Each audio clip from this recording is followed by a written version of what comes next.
प्रिय विद्यार्थियों, BA first year में आज की अपनी क्लास का टॉपिक होगा भारतीय संस्कृति के तत्व। भारतीय संस्कृति के तत्वों के अंतर्गत वर्ण व्यवस्था, आश्रम व्यवस्था, पंच महायज्ञ, षोडश संस्कार, अष्टविवाह इत्यादि आते हैं। इनमें से हम शुरुआत करते हैं आश्रम व्यवस्था से। आश्रम व्यवस्था का से तात्पर्य है कि संपूर्ण मनुष्य जीवन को 100 वर्ष होने की कल्पना की गई है और 100 वर्षों को 4 बराबर भागों में बांटा गया। इनमें सर्वप्रथम ब्रह्मचर्य आश्रम 0 से 25 वर्ष की अवस्था, तदनंतर गृहस्थ आश्रम 25 से 50 वर्ष, तत्पश्चात वानप्रस्थ आश्रम 50 से 75 वर्ष और अंत में संन्यास आश्रम 75 से 100 वर्ष। इसमें लिखा है कि ऋग्वेद में मनुष्य के 100 वर्ष पूर्ण करने की कामना की गई है। ऋग्वेद में लिखा है जीवेम शरदः शतम, 100 वर्ष जिएंगे। ईशावास्योपनिषद में भी कहा गया है कि जिजी विषेद शतम समा, 100 वर्ष जीने की इच्छा करें। इस 100 वर्ष की आयु को 4 भागों में बांटकर विभिन्न आश्रमों की संज्ञा दी गई है। सर्वप्रथम है ब्रह्मचर्य आश्रम 0 से 25 वर्ष। ब्रह्मचर्य शब्द का शाब्दिक अर्थ है ज्ञानार्जन करना। ब्रह्मचर्य शब्द 2 शब्दों से मिलकर बना है, ब्रह्म और चर्य। इसमें ब्रह्म का अर्थ है ज्ञान, चर्य का अर्थ है विचरण करना, अर्थात ज्ञान में विचरण करना, ज्ञानार्जन करना, वेदाध्ययन करना। यह आश्रम ज्ञानार्जन अर्थात वेदाध्ययन हेतु तथा इंद्रिय निग्रह हेतु होता है। यह अवस्था विद्याध्ययन हेतु सर्वोत्तम होती है तथा छात्र में उत्साह रहता है। इस समय उसका मस्तिष्क पूर्णतया खाली रहता है। ब्रह्मचारी को प्रतिदिन भिक्षा मांगकर गुरु को अर्पित करना होता था। अग्निहोत्र कर्म द्वारा अर्थात हवन कर्म द्वारा वह अग्नि की उपासना करता था। त्रिकाल स्नान करना व त्रिकाल संध्या करने का प्रावधान था। ब्रह्मचारी के लिए निद्रा व आलस्य वर्जित थे, ज्यादा सो नहीं सकते थे और आलस बिल्कुल वर्जित थे। गुरुकुल में निवास करने वाला ब्रह्मचारी उपवाण कहलाता था, जो चारों वेदों की शिक्षा ग्रहण करके 8 वर्ष से 56 वर्ष तक गुरु के सानिध्य में रहता था। वह नैष्ठिक ब्रह्मचारी कहलाता था। ब्रह्मचार्य आश्रम की समाप्ति पर वापस लौटने वाला स्नातक कहलाता था, जो 3 प्रकार के होते थे।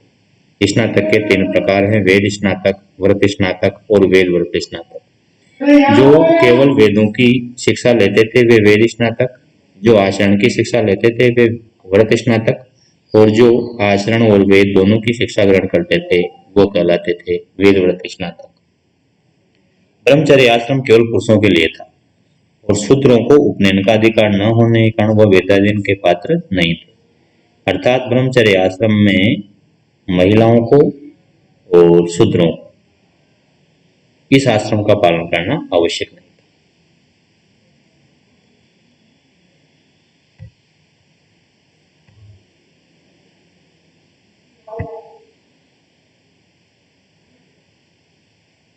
इसके बाद हम लेते हैं गृहस्थ आश्रम, जो 25 से 50 वर्ष की अवधि का था। विवाह के उपरांत व्यक्ति इस आश्रम में प्रवेश करता है। यह आश्रम चारों आश्रमों में सर्वाधिक महत्वपूर्ण है, क्योंकि अन्य तीनों आश्रम इसी पर निर्भर रहते हैं। धर्मार्जन इस आश्रम का मुख्य उद्देश्य था। इस आश्रम में ज्ञान की अपेक्षा कर्म को ज्यादा महत्व दिया गया है। यद्यपि गृहस्थ आश्रम में अर्थोपार्जन आवश्यक था, तथापि इसका आधार नैतिक व धार्मिक ही था। अनैतिक तरीके से धन नहीं कमाया जा सकता था। गृहस्थ आश्रम में व्यक्ति को 10 नियमों का पालन करना होता है। पहला है शौच, शौच अर्थात पवित्रता। दूसरा है धृति अर्थात धैर्य। तीसरा है इंद्रिय निग्रह अर्थात इंद्रियों को नियंत्रण में रखना।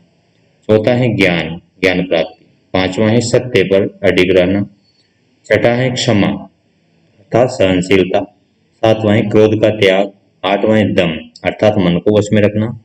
9वां है धन अर्जन और 10वां है अस्तेय अर्थात चोरी नहीं करना। इसी आश्रम में व्यक्ति पितृऋण, ऋषि ऋण व देव ऋण से मुक्त होता था। पितृऋण से मुक्ति का तात्पर्य है पितरों के लिए तर्पण करना। ऋषि ऋण से तात्पर्य है संतान को जन्म देना और देव ऋण से तात्पर्य है देवताओं के लिए यज्ञ करना। गृहस्थ व्यक्ति अतिथि सत्कार हेतु तत्पर रहता था। अतिथि के असंतुष्ट होकर चले जाने पर गृहस्थ के सभी पुण्य नष्ट हो जाते थे। इसी आश्रम में व्यक्ति पंचमहायज्ञ का संपादन करता था। गृहस्थ आश्रम को ज्येष्ठ आश्रम की संज्ञा भी दी गई है, क्योंकि अन्य तीनों आश्रम इसी पर निर्भर है। तीसरा आश्रम आता है वानप्रस्थ आश्रम, जिसकी अवधि 50 से 75 वर्ष है। अपने सभी सांसारिक उत्तरदायित्वों को पूर्ण करके व्यक्ति सपत्नीक अथवा अकेला ही वन के लिए प्रस्थान करता था। संसार के सभी माया मोह को त्याग कर वह वानप्रस्थ धारण करता था। गृहस्थ आश्रम के बाद यदि कोई व्यक्ति वानप्रस्थ धारण न करे तो उसे पाकर्मा कहा जाता है।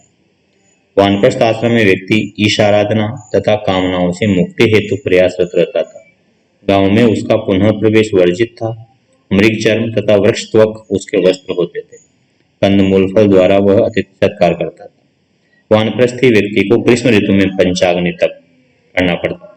पंचाग्नि तप से तात्पर्य है चारों दिशाओं में 4 अग्नि जलानी होती थी और ऊपर से सूर्य की अग्नि अर्थात सूर्य का तप होता था। इसे पंचाग्नि तप कहते हैं। ये दोपहर के समय में ग्रीष्म ऋतु में करना होता था। वर्षा ऋतु में खुले आकाश में तप करना होता था, बारिश के पानी में भीगते हुए, तथा शीत ऋतु में गीले वस्त्र धारण करना होता था। वानप्रस्थी को रेखानश भी कहा जाता है। चतुर्थ और अंतिम आश्रम है संन्यास आश्रम, जिसकी अवधि 75 से 100 वर्ष है।